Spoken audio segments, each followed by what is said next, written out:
ان پہ ان سے لڑائی کرنا اور ان کا مقابلہ کرنا واجب اور ضروری ہوگا۔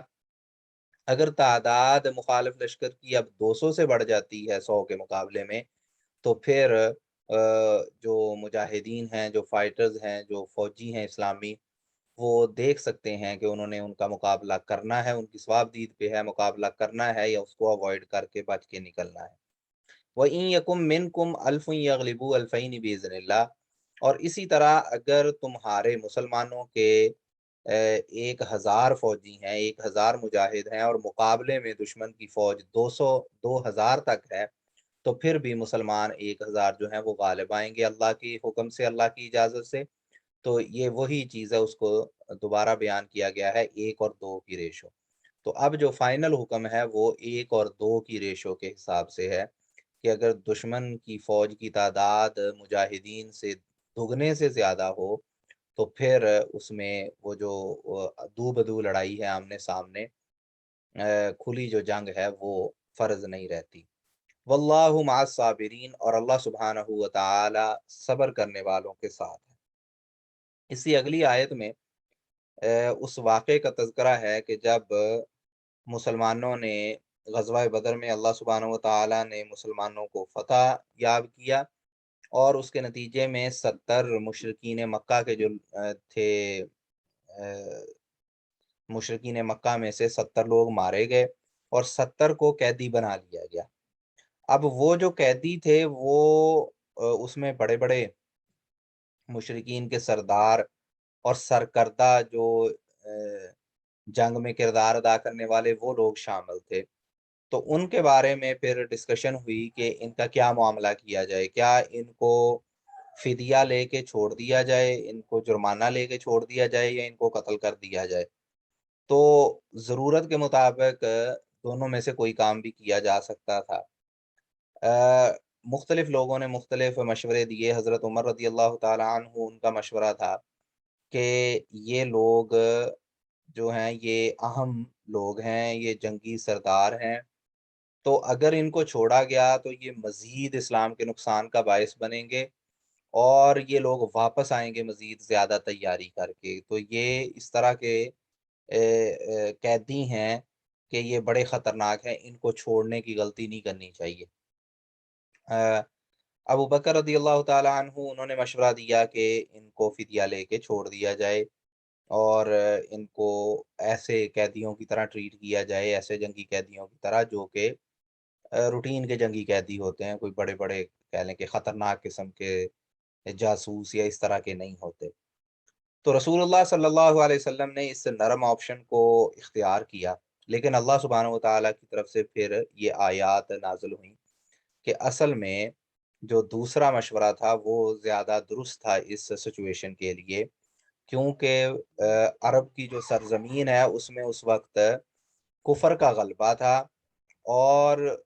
مال و دولت اکٹھا کرنا یا ان سے فدیہ لے لینا تاکہ آئندہ جنگ کی تیاری اچھے طریقے سے ہو سکے، اس سے زیادہ ضروری اور اس سے زیادہ طاقت کا سبب یہ چیز ہو سکتی تھی کہ ان جو قیدی ہیں، کیونکہ وہ بڑے بڑے سربراہ اس میں شامل تھے جو مشرکین مکہ کی فوج کے، تو اگر ان کو اس وقت ختم کر دیا جاتا تو وہ زیادہ کاری ضرب لگتی، وہ زیادہ بڑی اور زیادہ کاری ضرب ہوتی کفر پہ اور کافروں کے لیے۔ تو جب ایسی صورتحال ہو کہ کفر کا بہت زیادہ غلبہ ہو، تو اس وقت اس طاقت کو توڑنا وہ پہلی پرائرٹی ہونی چاہیے۔ ہاں، ایک دفعہ وہ طاقت، وہ غلبہ ٹوٹ جائے، اس کے بعد جو قیدی ہیں ان سے پھر نرمی بھی کی جا سکتی ہے، ان کو فدیہ لے کے چھوڑا بھی جا سکتا ہے، کیونکہ اس سے پھر یہ اندیشہ کم ہوگا کہ یہ واپس جا کے طاقت پکڑیں اور اسلام کے لیے مزید چیلنجز پیدا کریں۔ تو اللہ سبحانہ و تعالیٰ فرماتے ہیں ما کان لنبی، کہ کسی نبی کے لیے اس چیز کی اجازت نہیں ہے یا یہ کام درست نہیں ہے، ان یکون لہ اسرا، کہ اس کے اس کے لیے قیدی ہوں، یعنی کہ نبی صلی اللہ علیہ وسلم کو یہ نہیں چاہیے کہ وہ جنگی قیدی بنائیں حتیٰ یسخن فی الارض، یہاں تک کہ زمین میں اچھی طرح سے جو پہلے ہے وہ میکسیمم جو بڑے بڑے ان کے سربراہ ہیں ان کو اتنا نہ ادھر خون ریزی ہو اور اتنی ان کو قتل نہ کیا جائے کہ جس سے ان کا پہلے زور توڑا جائے. تو زور توڑنا ان کا جو ہے وہ پہلے ضروری تھا. قیدی بنانے کا کام بعد میں ہونا چاہیے جب ایک دفعہ اتنی ضرب لگ جائے کفر کو کہ اب وہ انتہائی کمزور ہو جائے اور اسلام کے لیے وہ اس انداز سے چیلنج نہ رہے. تريدون عرض الدنیا، کیا تم لوگ یہ چاہتے تھے کہ دنیا کا مال حاصل ہو جائے. واللہ یرید الآخرہ، اور اللہ سبحانہ و تعالی آخرت کا ارادہ رکھتے ہیں کہ آخرت تمہاری اچھی ہو. واللہ عزیز حکیم، اور اللہ سبحانہ و تعالی غالب اور حکمت والا ہے. لولا کتاب من اللہ سبق، اگر یہ بات پہلے ہی اللہ کی طرف سے نہ لکھ دی گئی ہوتی، کہ اس میں مفسرین نے مختلف اس کی توجیحات کی ہیں کہ پہلے اللہ کی طرف سے کیا لکھ دیا گیا. ایک تو یہ لکھ دیا گیا کہ غنیمت مسلمانوں کے لیے حلال ہے، اور یہ جو فدیہ قیدی چھوڑ کے لیا گیا یہ بھی ایک غنیمت کا ہی حصہ ہے. یا اسی طرح یہ چیز اللہ سبحانہ و تعالیٰ کی طرف سے لکھی اور طے شدہ ہے کہ جب تک نبی کسی قوم میں موجود ہوتا ہے تو اس قوم پہ عذاب نہیں آتا. تو اللہ سبحانہ و تعالیٰ فرماتے ہیں کہ اگر یہ اللہ کی طرف سے لکھ نہ دیا گیا ہوتا. اور اسی طرح ایک تیسری چیز یہ ہے کہ اللہ سبحانہ و تعالیٰ نے اہل بدر کے ساری خطائیں غلطیاں معاف فرما دی تھی، تو یہ بھی اللہ سبحانہ و تعالیٰ کی طرف سے لکھ دیا گیا تھا. تو اگر یہ چیزیں لکھی نہ ہو گئی ہوتی اللہ کی طرف سے پہلے یہ فیصلے نہ ہوتے، لمسکم فیما اخذتم عذاب عظیم، تو تمہیں سخت عذاب پہنچتا اور بہت بڑی سزا ملتی اس وجہ سے کہ جو تم نے لیا ہے فدیہ ان قیدیوں کو چھوڑ کے. تو اللہ سبحانہ و تعالیٰ کی طرف سے بڑے سخت الفاظ یہاں پہ استعمال کیے گئے ہیں اس آیت میں، یہ بتلانے کے لیے کہ بھئی یہ جو فیصلہ ہے یہ درست فیصلہ نہیں تھا. قیدی نہیں بنانے جانے چاہیے تھے، بلکہ کفر کا زور توڑا جانا چاہیے تھا. ان جو بدر میں جو لوگ مقابلہ کرنے آئے تھے ان کو قتل کر کے، نہ کہ یہ کہ ان کو زندہ قیدی بنا لیا جائے اور پھر ان قیدیوں کو پیسے لے کے چھوڑ دیا جائے. اور پھر ہوا بھی وہی کہ وہ سارے لوگ سال ڈیڑھ سال بعد پھر تیاری کر کے غزوہ احد کے موقع پہ پہنچ کے لڑائی کرنے اور بھی لوگوں کو تیار کر کے، اور پھر وہاں پہ مسلمانوں کے لیے بڑے چیلنجز آئے اس غزوہ احد. فَكُلُوا مِمَّا غَنِمْتُمْ حَلَالًا طَيِّبًا، اللہ سبحانہ و تعالیٰ فرماتے ہیں کہ تمہیں جو غنیمت دی گئی ہے وہ تمہارے لیے حلال ہے اور پاکیزہ ہے، تو تم اس میں سے کھاؤ. وَاتَّقُوا اللَّهَ، اور اللہ سے ڈرو، اللہ کا تقوی اختیار کرو. ان اللہ غفور الرحیم، بلا شبہ اللہ سبحانہ و تعالیٰ معاف کرنے والا اور رحم کرنے والا ہے. یا ایھا النبی، اے نبی صلی اللہ علیہ وسلم، قل لمن فی ایدیکم من الاسریٰ، کہ آپ کے ہاتھ تلے، آپ کے قبضے میں جو قیدی ہیں آپ ان سے کہیے، ان یعلم اللہ فی قلوبکم خیرا، کہ اگر اللہ تمہارے دلوں میں اچھائی کو دیکھے گا، تمہاری نیک نیتی کو دیکھے گا، اگر تمہارے دل صاف ہے اور دل میں نیک نیتی ہے، اب ایک دفعہ تو مسلمانوں سے لڑائی کر لی ہے، لیکن اب اگر تم راہ راست پہ آنا چاہو اور تمہارے دل میں نیک نیتی ہو، یؤتکم خیرا مما اخذ منکم، تو اللہ تمہیں اس سے بھی بہتر دے گا، اس سے زیادہ مال دے گا جتنا تم سے لیا گیا ہے بطور فدیہ. تو جب وہ قیدی پکڑ لیے گئے، ان کو فدیہ لے کے چھوڑا جا رہا ہے، تو اب اللہ کے نبی کو یہ حکم ہو رہا ہے کہ آپ ان سے کہہ دیجئے کہ اگر تمہاری نیت ٹھیک ہے، اگر تم ہدایت کی طرف آ جاؤ مستقبل میں، تو جتنا تم سے فدیے میں تم نے چٹی بری ہے، جرمانہ بھرا ہے، اس سے کہیں زیادہ اللہ سبحانہ و تعالیٰ تمہیں نوازے گا اگر تم ایمان کی طرف آ جاؤ. وَيَغْفِرْ لَكُمْ، اور اللہ سبحانہ و تعالیٰ تمہارے گناہوں کو بھی معاف فرما دیں گے. وَاللَّهُ غَفُورٌ رَحِيمٌ، اور اللہ سبحانہ و تعالیٰ معاف کرنے والا اور رحم کرنے والا ہے. تو یہی معاملہ ہوا کہ ان قیدیوں میں سے جو اس وقت مشرک تھے، ان میں سے جو لوگ بعد میں مسلمان ہو گئے اور انہوں نے اپنی اصلاح کر دی، تو اللہ سبحانہ و تعالیٰ نے پھر ان کو مزید مال و دولت سے نوازا، جو کہ اس کے مقابلے میں بہت زیادہ تھا کہ جو انہوں نے فدیے کے طور پہ دیا تھا جب وہ جنگی قیدی بنے تھے. وَإِن يُرِيدُوا خِيَانَتَكَ، اور اے محمد رسول اللہ صلی اللہ علیہ وسلم، اگر یہ لوگ آپ سے خیانت کرنے کی کوشش کریں، کہ ایک دفعہ وعدہ کر کے چلے جائیں کہ ہم آئندہ کوئی شرارت نہیں کریں گے اور پھر یہ خیانت کرنے پہ، وعدہ خلافی پہ اتر آئیں، فقد خان اللہ من قبل، تو اس سے پہلے انہوں نے اللہ سے بھی خیانت کی تھی، فام کا نہ منہم، تو اللہ سبحانہ و تعالیٰ نے انہیں گرفتار کروا دیا تھا اور ان کو یہ قبضے میں آ گئے تھے۔ تو جب یہ کھلے عام کافر تھے، اس وقت انہوں نے جب اللہ سے خیانت کی اور اللہ کے مقابلے میں کھڑے ہو گئے، تو انہوں نے دین اسلام کا اور اللہ کا کیا بگاڑ لیا، الٹا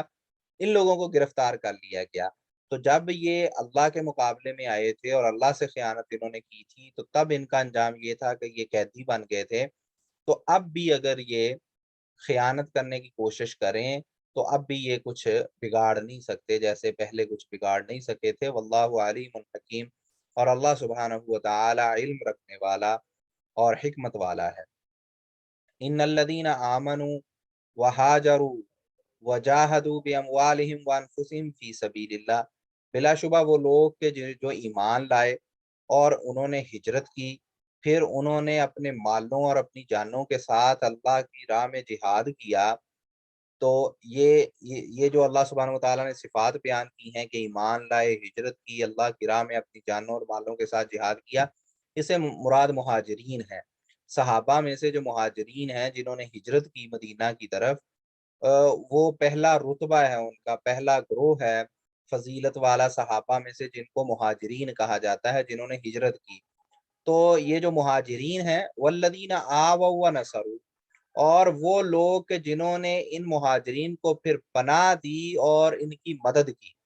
تو یہ جو پناہ دی اور مدد کی، یہ کون لوگ ہیں؟ یہ وہ لوگ ہیں جو جن کو ہم انصار مدینہ کے نام سے جانتے ہیں، انصار مدینہ کے نام سے ہم جانتے ہیں۔ 1 منٹ میں ذرا ہم وقفہ کریں گے، پھر میں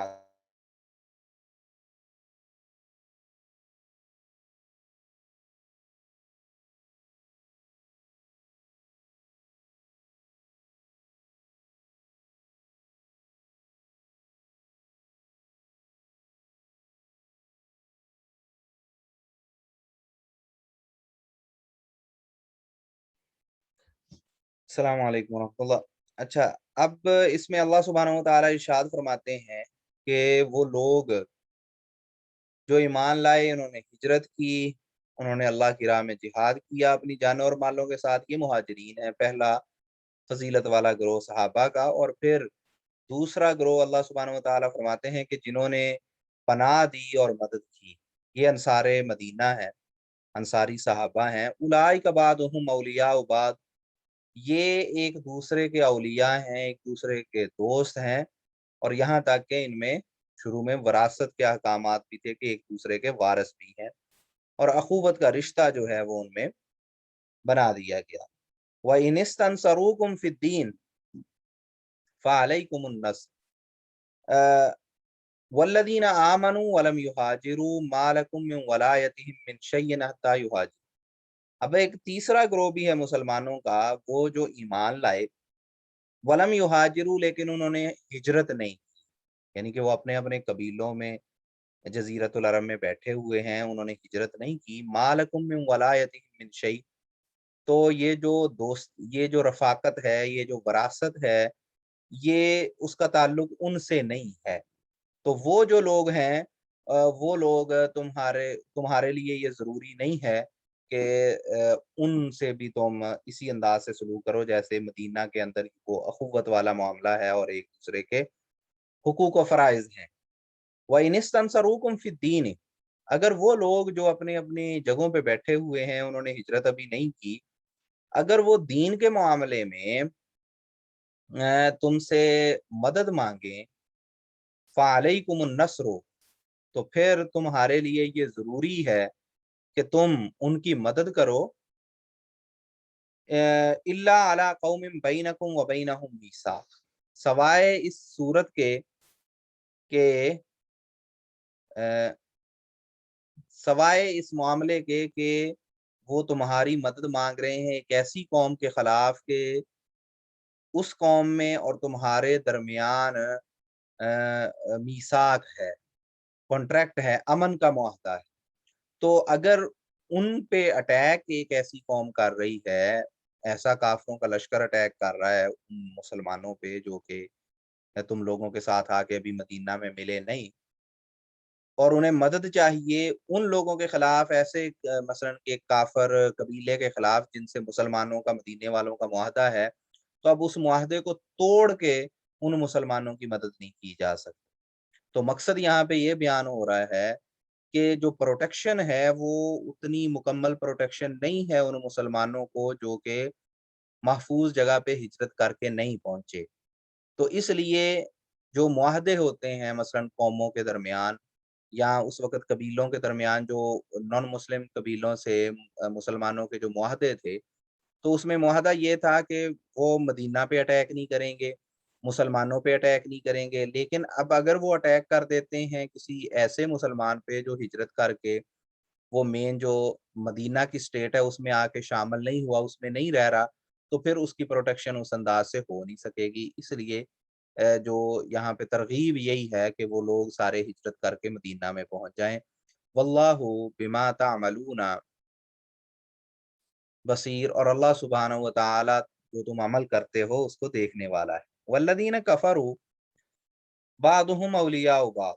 اور جو کافر ہیں وہ ایک دوسرے کے رفیق ہیں، ایک دوسرے کے دوست ہیں، ایک دوسرے کی مدد کرتے ہیں۔ الا تفعلوہ، اگر تم ایسا نہیں کرو گے، تم بھی ایک دوسرے کے مددگار نہیں بنو گے، ایک دوسرے کی رفاقت اختیار نہیں کرو گے، تکن فتنۃ فی الارض فساد کبیر، تو زمین میں بہت زیادہ فتنہ اور فساد ہوگا۔ والذین آمنوا وہاجروا وجاہدوا فی سبیل اللہ،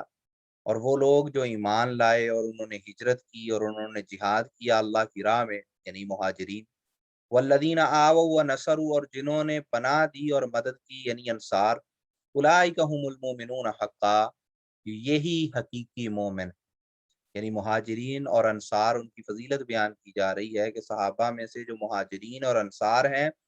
یہ حقیقی مومن ہیں۔ لہم مغفرۃ ورزق کریم، ان کے لیے مغفرت ہے، ورزق کریم، اور عزت والا رزق ہے۔ والذین آمنوا من بعد، اور وہ لوگ جو کہ بعد میں ایمان لائے، وہاجروا وجاہدوا معکم، اور انہوں نے بعد میں ہجرت کی اور جہاد کیا تمہارے ساتھ مل کے، یعنی کہ پہلے انہوں نے ہجرت نہیں کی تھی، بعد میں ہجرت کی، فاولئک منکم، تو وہ لوگ بھی تم میں سے ہیں اور تم میں شامل ہیں۔ تو یہاں پہ ٹوٹل جو ہے اس رکوع میں جن لوگوں کا تذکرہ ہوا وہ 4 گروہوں میں تقسیم ہو گئے۔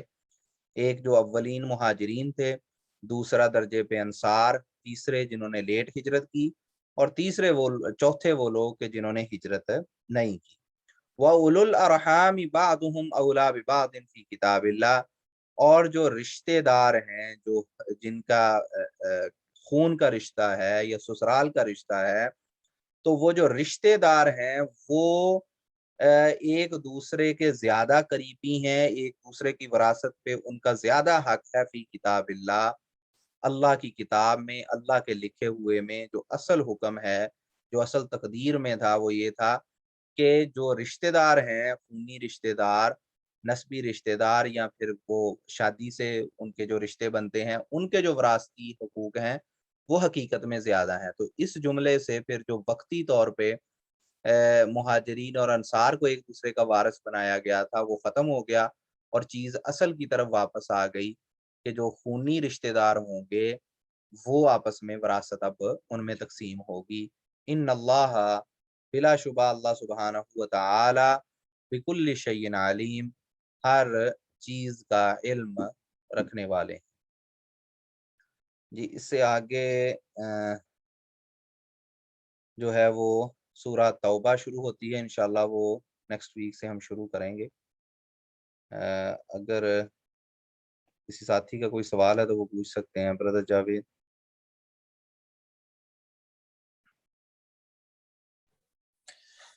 السلام علیکم ورحمۃ اللہ۔ وعلیکم السلام۔ حافظ صاحب، یہ جو آپ نے آج جو آیت جس کا ترجمہ کیا کہ پہلے تو اس کی ریشو زیادہ تھی اور پھر یہ ہو گئی کہ اگر دشمن تم سے 2 گنا ہے، دگنی تعداد ہے، تو پھر آپ پر فرض ہے یا واجب ہے کہ آپ ان کا مقابلہ کریں، اگر اس سے زیادہ ہیں تو پھر ان کا مقابلہ وہ کرنا فرض یا واجب نہیں ہے۔ تو یہ جو صورتحال اب پاکستان میں بنی ہوئی ہے کہ آج کے دور کے جو دشمن ہیں وہ کتنے طاقتور ہیں اور وہ ریشو میں کتنے زیادہ ہیں آپ سے، اور پھر جو ہمارے یہ مذہبی گروہ ہیں یہ بار بار ایسے معاملات حکومت کے سامنے رکھتے ہیں، اور پھر اس پر یہ جو جتنا بھی دنگے فساد یہ جو سب کچھ ہو رہا ہے، یہ ان کا یہ کس کیسے معاملہ حکومت کو کرنا چاہیے، یا ان کی جو ہے نا ان پر کیا حکم ہے، یہ جو لوگ یہ جو بھی فساد برپا ہوتے ہیں ہر 2-4 مہینے کے بعد پاکستان میں؟ فساد کی اس کا تھوڑی سی وضاحت کریں گے، کس فساد کی بات کر رہے ہیں؟ یہ ابھی جو پاکستان میں ہوا نا کہ یہ جو تحریک لبیک ہے، جی جی انہوں نے یہ جو پچھلے 3-4 دن سے پہلے جو جلسے جلوس نکالے، اس کے بعد انہوں نے پرسوں پولیس والے 2 جو ہے ان پر گاڑی چڑھا دی، 2 پولیس والوں کو مار دیا، وہ مر گئے 2 پولیس والے، اور کئی پولیس والوں کو زخمی کیا، اور پھر کل پولیس نے جوابی کارروائی میں اب پتہ نہیں کتنے لوگ ان کے مرے ہیں، لیکن زخمی جو یہ جو سوشل میڈیا پر آ رہے بے شمار لوگ ہیں، اور انہوں نے جو ہے نا وہ طوفان برپا کیا ہوا ہے، جی دیکھیں حکومت ظالم ہے اور یہ ہمیں مار رہی ہے اور سب کچھ۔ تو یہ جو حکومت کے ساتھ ٹکرانا اور اس قسم کے جو ہے نا وہ جو مطالبات رکھ دینا جی کہ آپ فرانس کو یہ کر دیں اور اس کو وہ کر دیں، یہ کیا حکومت کو کیا کرے، اور اسلام کیا حکم دیتا ہے ایسے معاملات میں؟ دیکھیں، اس میں پہلی چیز یہ ہے کہ یہ جو آیات میں جو ریشو کا معاملہ ہے وہ تو مسلمانوں کا کافروں سے جب مقابلہ ہوتا ہے، جنگ ہوتی ہے، اس کے لیے ریشو ہے۔ باقی جہاں تک ایک مسلم حکومت یا مسلم ملک میں اس کی فوج یا اس کی پولیس وغیرہ کے مقابلے میں کھڑے ہو جانا اور دنگا فساد کرنا، اس کی تو بالکل قطعاً اجازت نہیں ہے۔ یعنی کہ مثلاً اگر دنگا فساد کرنے والے 1000 ہوں اور مقابلے میں 10 سپاہی بھی کھڑے ہوں، تو تب بھی اسلامی طور پہ 1000 دنگا کرنے والوں کے لیے یہ جواز نہیں ہے کہ وہ 10 سپاہیوں پہ، 10 فوجیوں پہ یا 10 پولیس والوں پہ اٹیک کر سکیں۔ تو اس میں وہ چیز تو نہیں ہے۔ دوسری چیز یہ ہے کہ مسلم حکمران چاہے وہ غلط بھی کر رہا ہو، تو تب بھی اس کے خلاف بغاوت کی اسلام اجازت نہیں دیتا، اور اس نہ دینے کی حکمت جو ہے اس کی وجہ یہ ہے کہ اس سے مزید فتنہ اور فساد ہی پیدا ہوگا اور اسلام مزید کمزور ہوگا۔ ہم دیکھیں کہ مسلمان ممالک آلریڈی دنیا میں بہت ہی کمزور ہیں، اور ان کے جو حکمران ہیں وہ بھی بڑے کمزور ہیں کافروں کے مقابلے میں، اور ان میں بڑی ایمانی کمزوری بھی ہے اور نیت کے بھی اور عملی طور پہ بھی خرابی ہے۔ لیکن اس کے باوجود دیکھیں کہ جس بھی اسلامی ملک میں افراتفری پیدا ہوئی ہے، خانہ جنگی پیدا ہوئی ہے، تو وہ اسلامی ملک پہلے سے کمزور ہی ہوا ہے، طاقتور نہیں بنا، طاقتور نہیں ہوا، بلکہ اس میں کمزوری آئی ہے۔ یہ جتنے بھی انقلاب ریسنٹلی آئے ہیں، انقلاب نہیں آئے بلکہ یعنی کہ ان میں خانہ جنگی ہوئی ہے، یا چاہے اس میں غیر ملکی جو فوجیں ہیں وہ بھی بیچ میں اتری ہیں۔ تو اس لیے یہ جو بغاوت کا طریقہ کار ہے، اس کی تو قطعاً کوئی اسلام میں اجازت نہیں ہے، اور یہ متفقہ مسئلہ ہے۔ انفارچونیٹلی ہوتا یہ ہے کہ بعض ایسے مسائل ہیں کہ جس میں علماء کا اتفاق ہے، مسلمانوں کا اتفاق ہے تھیوریٹیکلی، لیکن عملی طور پہ، سیاسی طور پہ پھر لوگ جو ہیں وہ اس کی وائلیشن کرتے ہیں، ایسے اسلامی مسائل کی بھی جن میں کوئی اختلاف نہیں ہے مسلم امہ میں، اور وہ اس کو کرتے ہیں سیاسی طور پہ، اور سیاسی طور پہ کرنے کے بعد وہ باقی لوگ یا خاموش ہو جاتے ہیں، یا وہ اس کو سیاسی طور پہ اس کی سپورٹ کرنا شروع کر دیتے ہیں، جس کو آج کل کہتے ہیں کہ پاپولسٹ ویو جو ہوتا ہے نا، کہ جو چیز پاپولر ہوتی ہے ہر کوئی یا اس کے پیچھے لگ جاتا ہے یا اس پہ خاموشی اختیار کر لیتا ہے، چاہے وہ غلط ہی ہو، چاہے اس کا قانونی جواز یا اسلامی جواز موجود نہ ہو۔ تو ایسا ہی یہ معاملہ ہے کہ جو آ، آ، جو حکمران ہیں، ان کو اگر ان میں کمزوری ہے یا ان میں اتنی طاقت ہے ہی نہیں، یا ریالٹی یہ ہے کہ وہ اس انداز سے جو ہے وہ اقدامات نہیں کر سکتے کفار کے خلاف، تو اس کا طریقہ کار جو ہے وہ بڑا لانگ ٹرم ہے کہ مسلمان ایز اے ہول پہلے اپنی بہتری کریں، اور جب اپنے آپ کی بہتری کریں گے وہ، تو پھر اس کے بعد اللہ سبحانہ و تعالیٰ اگر ان کو طاقت دیتا ہے اس کے نتیجے میں اور ان پہ آتی ہے، تو یہ جو مسائل ہیں کفار کی طرف سے گستاخی کے یا مسلمانوں کا مذاق اڑانے کے، جو شاعر اسلام کا مذاق اڑانے کے، یہ آٹومیٹیکلی بند ہو جائیں گے اگر مسلمان طاقتور ہو جائیں اور کفار کمزور ہو جائیں۔ تو اس کا حل یہ اس انداز سے نہیں ہے کہ جو مسلم حکومتیں ہیں یا مسلم ممالک ہیں ان کو مزید کمزور کیا جائے اس طرح کے احتجاج کر کے، بلکہ اصل چیز یہ ہے کہ ہم دین کے قریب آئیں۔ اس کی صرف یعنی کہ اب بات میں ختم کروں گا یہ چیز کہہ کے ایک مثال دے کے کہ ہم چاہتے یہ ہیں کہ اللہ کے دشمنوں کے خلاف ہم جنگ کریں، لیکن انفارچونیٹلی ہم میں سے جو میجورٹی ہے وہ خود اللہ رسول کے خلاف جنگ کر رہی ہے سود میں انوالو ہو کے، سودی کاروبار کر کے، سود لے کے، سود دے کے۔ اللہ سبحانہ و تعالیٰ قرآن پاک میں فرماتے ہیں وَأَذَانٌ مِّنَ اللَّهِ وَرَسُولِهِ کہ فَأَذَنُوا بِحَرْبٍ مِّنَ اللَّهِ وَرَسُولِهِ کہ اگر تم سود کو نہیں چھوڑتے تو تمہارے طرف سے پھر اس کو اعلان جنگ کے طور پہ لو اللہ اور اس کے رسول کے خلاف۔ تو اب یہ کتنی بڑی کہہ لیں کہ منافقت ہے یا ڈائیکاٹمی ہے کہ ہم ایک طرف ہمارا ایمان کھولتا جذبہ ہے اور جوش کھولتا ہے کہ ہم اللہ کے دشمنوں سے ٹکرا جائیں اور ان کے خلاف جنگ کریں، دوسری طرف ہم نے خود محاذ جنگ اللہ اور اس کے رسول کے خلاف کھولا ہوا ہے۔ تو اس لیے جب تک ہم خود اپنی اصلاح نہیں کریں گے مسلم قوم کے طور پہ، اس وقت تک یہ جو خلافت ہے، یہ جو حکمرانی ہے، جو طاقت ہے اللہ کی طرف سے جو وعدہ کیا گیا ہے مسلمانوں سے، وہ اس وقت تک نہیں ملتی جب تک مسلمان ایز اے ہول اپنی اصلاح نہ کر لیں۔ تو اس لیے یہ جو فتنہ فساد کرنا ہے یہ ایک اور مزید اللہ سبحانہ و تعالیٰ کی نافرمانی ہے۔ پہلے مسلم امہ بہت زیادہ نافرمانیاں کر رہی ہیں اور اس کا عذاب اللہ کی طرف سے نازل شدہ ہے، لیکن یہ جو فتنہ فساد ہے یہ اس